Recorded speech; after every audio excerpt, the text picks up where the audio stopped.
Hello and welcome to the Rabyd Atheist. I'm Rabyd, a former pastor turned atheist, now a compassionate anti-theist. Welcome to my channel. Like and share this video. Join the Rabyd Nation, a nation of people dedicated to normalizing atheism and deconversion by hitting that subscribe button. And if you want to support the channel in a more tangible way, hit the join button and your membership options that lead to citizenship in the Rabyd Nation will be presented to you. Today I'm responding to part 2 of a short video series by Father Casey of Breaking the Habit. The reason I'm doing part 2 first is it's more of his opinion about how the church is hurting itself, so it's easier to respond to. Plus, I'm in the middle of researching for his first video where he loses a lot of terms that need defining. So I'm going to react to part 2 first and then go back and do the first video. But to be fair, he does these in such a way that you could view them in any order, so kudos to him. But let's let Father Casey introduce the topic today. Take it away, Father Casey. If you've been a Christian longer than a minute, you are probably painfully aware of the fact that faith in much of the Western world is in a downward trend. Over the past decade, study after study has revealed a sharp decline in religious affiliation, church attendance, and belief in God, while the number of people identifying as having no religion has grown rapidly. Why is this the case? Well, it's complicated. Not a mystery, but it's complicated. Some of the problem is definitely a culture around us that is becoming ever more hostile towards religion. If you're interested in a philosophical look at the major currents working against Christianity in our world today, check out the first part of this series here. Otherwise, what I'd like to do at this video is look at the internal problems we have as Catholics. Here are 5 major issues within our faith that are driving people away and what we can do about each. Yeah, the nuns are on the rise, but the question of who the nuns are is an interesting one. Are they atheists? In part, but they're also agnostics and others as well. Mostly they can be identified as people who, when asked the question, what is your religious affiliation, answer with the word none. So there are actually a lot of variety to the nuns, as some of those who could consider themselves spiritual but not religious would qualify. But in truth, atheists and agnostics are a rising percentage in the nuns, and it is predicted if the trends hold, very shortly you'll be walking down the street and 1 out of 10 people you meet will be an atheist, and another 1 in 10 will be an agnostic. Plus maybe another 1 out of 10 being a none, no affiliation. That's 20 to 30% of the population, depending on how you look at it. Not an insignificant number. For me, the reason people are walking away from the church is a deconversion issue. Casey is at the bat and wants to tell us what the internal reasons are to explain why this is happening. There's other videos about the external factors, but we'll get to that one later. Number 1, Christians not acting like Christians. Jumping right into the thick of it here, let's call it what it is. Hypocrisy. People today are tired of scandals, tired of being lied to, tired of people saying one thing and doing another. Especially among young people, there is a strong distrust for institutions today because of hypocrisy. And we have given them reason to distrust. An entire generation of the church was lost to the cover-up of sexual abuse. Once Catholic strongholds like Boston and Ireland have been decimated, ranking among the least religious today. But it's more than just the big stuff. It's the gossip. It's the greed. It's the lack of compassion for people in tough situations. It's the running people down in the parking lot immediately after Mass. I'm not suggesting that every Christian is a two-faced liar, but we know that all of us have acted in unfortunate ways at times, and that there are some very poor ambassadors for the faith out there. If we want to attract people to the church, or at least just stop driving them away, we don't need to achieve impossible feats. We just need to be the people we say we are. It's the number one thing that people under 30 say that they're looking for. Authenticity. That means feeding the poor, showing mercy to sinners, forgiving our enemies, and living with the joy of the resurrection. Basically, being more Christ-like. If you look out on your congregation and don't see hundreds of people reflecting the mission of Christ, people are going to be driven away. Act like him, and people will come. Hypocrisy. Yeah, that's a big reason people leave their current church, but it's often, if they still have faith, they'll just switch churches and denominations. Scandals in the Catholic Church wouldn't be so bad as if the church actually held the priests accountable, instead of moving them to places where they couldn't be extradited for trial. They could have avoided a lot of the scandal's negative effects by defrocking those particular clerics and then handing them over to the secular authorities for trial. It's not so much the scandals themselves that caused the problem, but how the church handled them, protecting the perpetrators and letting the victims go without justice. As for the general aspect of people not being Christ-like, you might want to tone that down or you're going to have people turning over tables and going after institutions like indulgences as nothing more than money-making scams and calling their religious leaders snakes and vipers for doing so.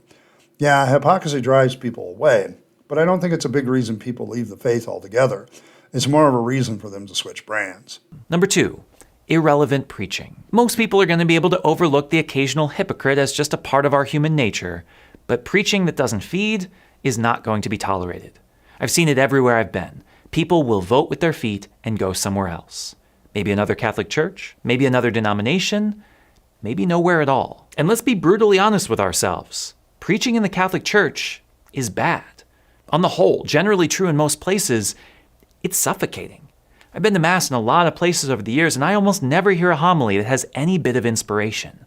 I can count on one hand the amount of times I've left Mass thinking, wow, that homily touched me deeply and I feel compelled to change my life. It almost never happens. Rather, what I often hear are generic stories, rambling lectures, beautiful sounding platitudes that have no bearing on anyone's lives. I heard someone recently say that all they ever hear from the pulpit is pious dribble. Things that sound nice and make you feel content for a second, but are so irrelevant to one's life that you forget about it the minute it's over. Am I being too harsh? I don't know. What I do know is that survey after survey notes that poor preaching is one of the top reasons people fade away from church. It may not be as bad as I'm saying, but it is certainly a problem. So what can we do? For lay people, it's a bit out of your hands, but you can do something. Raise your voices. Offer constructive criticism to your priests. Let them know when something really works, and offer some gentle feedback when it doesn't.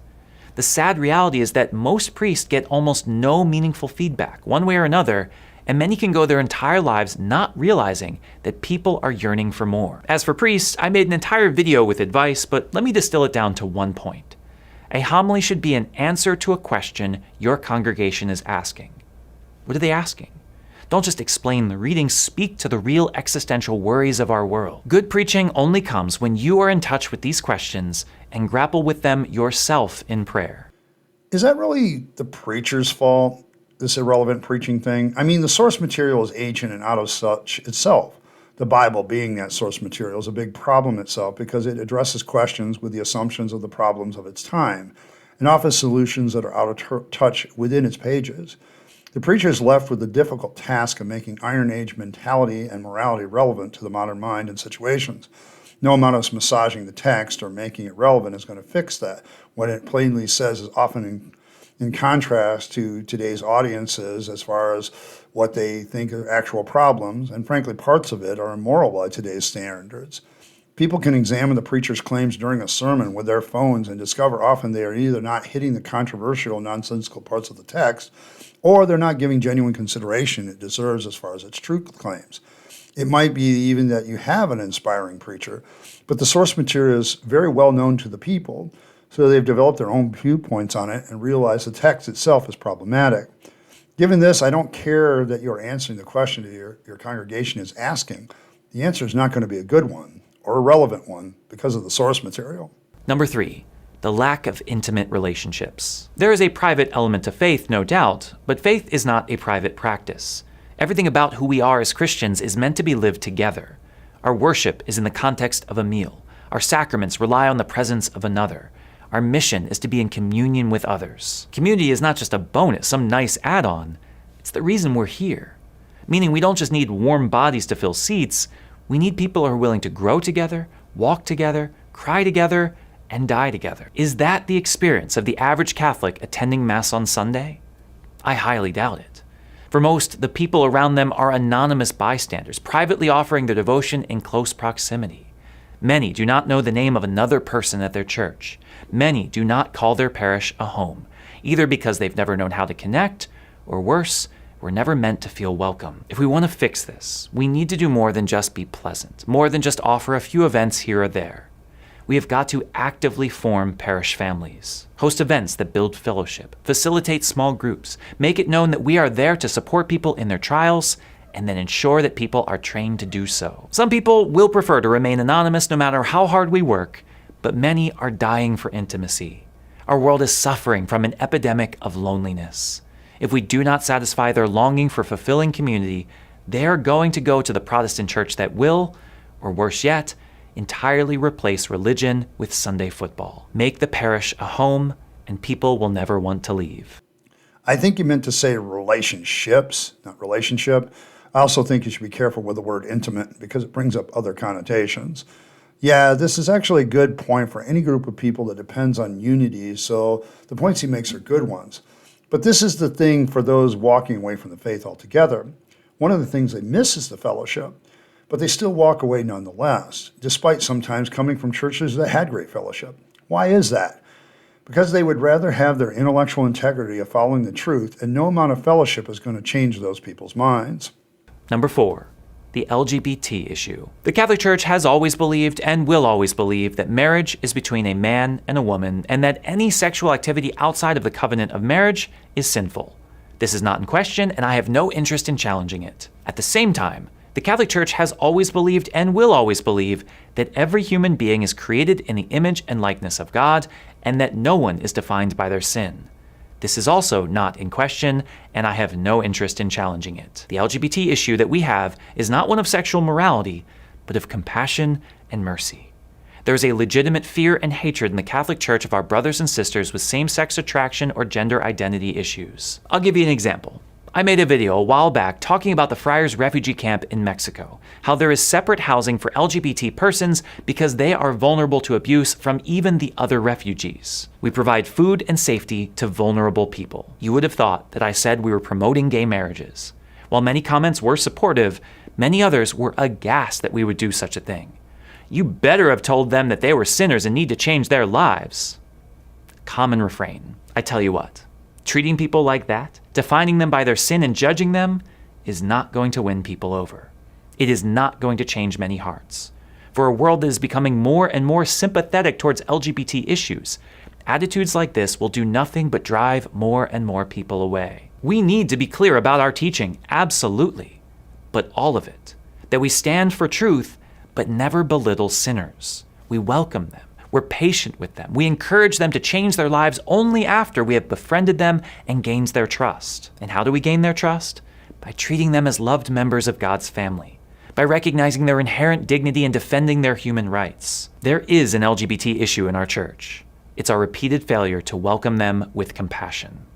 So let me get this straight. The Catholic position is that LGBTQ people are sinful, but they're to love the sinner and basically hate the sin or disavow the sin. That can't be maintained in practice. I mean, on the surface, this sounds nice, but no matter how much compassion you show, LGBTQ people will sense that they are not truly accepted by the church itself, and never will be by your own admission, if that is truly what the Catholic Church maintains and will continue to maintain. Going back to your talk on relevant preaching, how do you make relevant that a homosexual under the Old Testament is supposed to be killed as a capital crime to be a homosexual? How do you preach the various passages in the New Testament where it is clearly stated that homosexuals will not inherit the kingdom of God? This seems problematic in the most basic sense and is inherent in the institution's policies and the source material of your homilies, namely the Bible. That LGBTQ people are not accepted by God, so why it should be accepted by the church is the issue.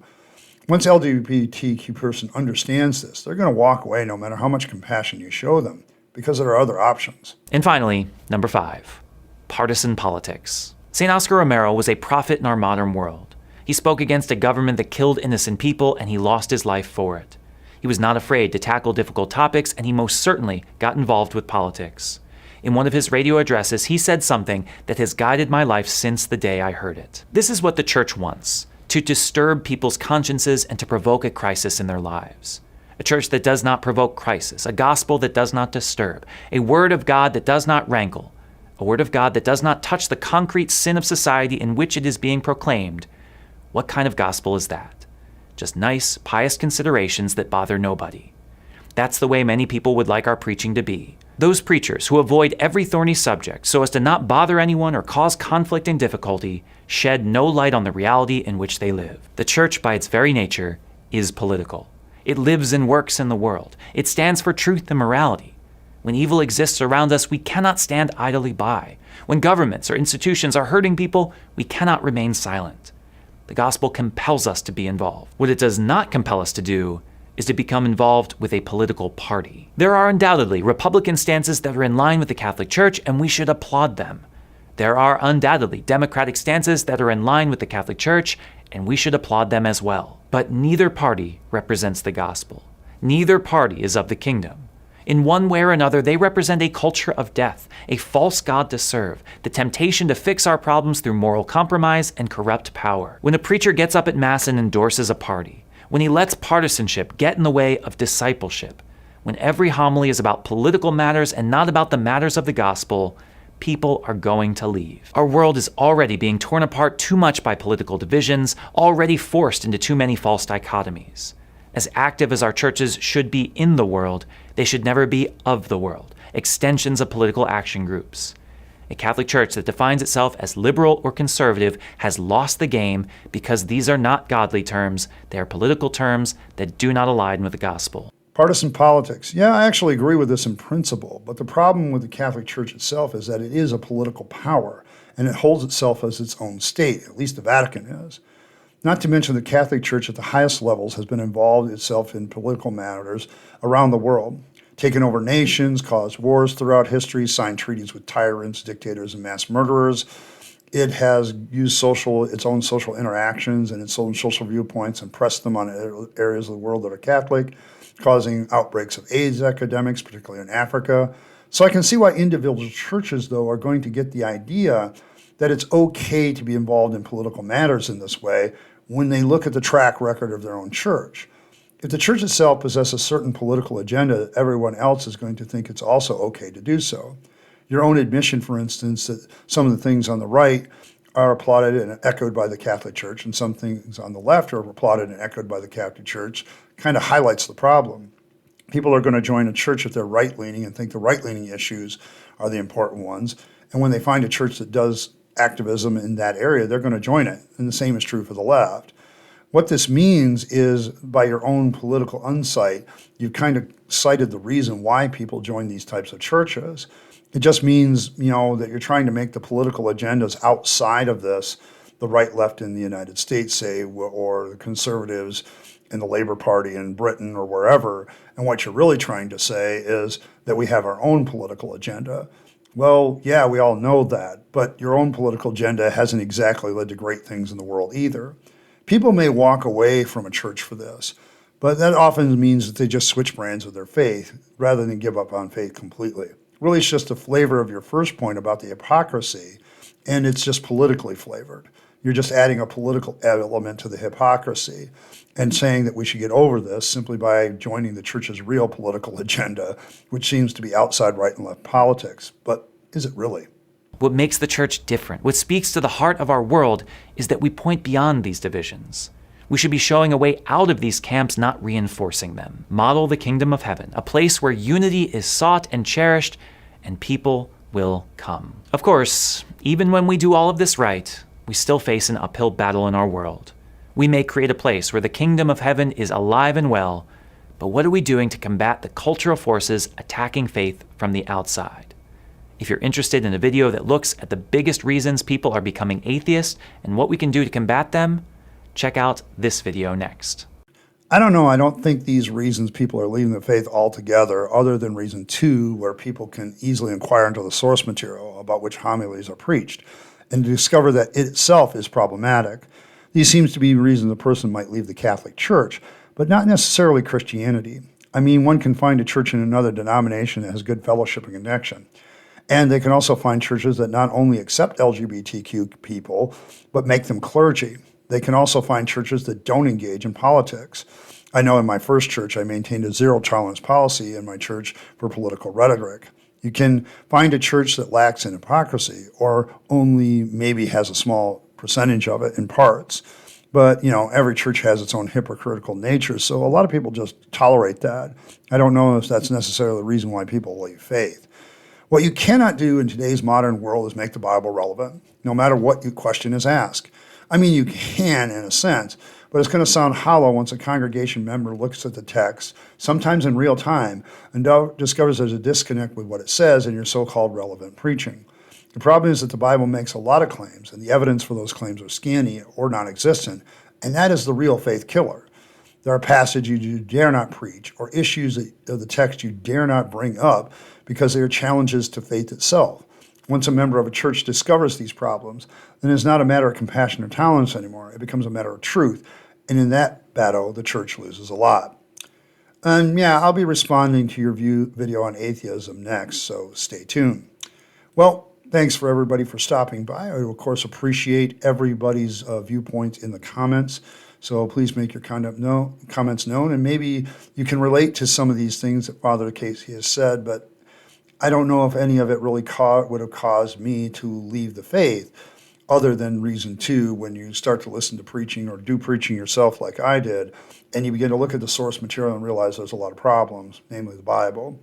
That was a big reason for me to leave, because I realized the basis for Christianity, its biblical text and its so-called founders, yeah, there was a lot of questions about them that couldn't be verified or straight up were false. And at that point, you begin to lose any kind of respect for anybody that preaches a homily from the Bible. So to me, that was more the issue. But let me know what you think in the comments. Always appreciate your comments. Appreciate every like, share, and subscribe. I want to get a shout out to my members, to my citizens, to my Rabyd citizens. Thank you very much for supporting this channel. It really means a lot to me, as does every super chat, super thanks. These things are really what keeps me motivated. So, appreciate anything that you can give me, because, that always makes things a little bit easier for me to do these videos and to live my life. So thank you very much. And as always, live your best life. You only get one go around and then it's over. So make sure you're taking all your time, your money, your opportunities, and spending them on yourself, the people you love and care for, and to make this a better world. And don't waste them on the trappings of religion and faith, because that's a dead end. I speak from experience. And as always, thanks for stopping by, and I'll catch you next time.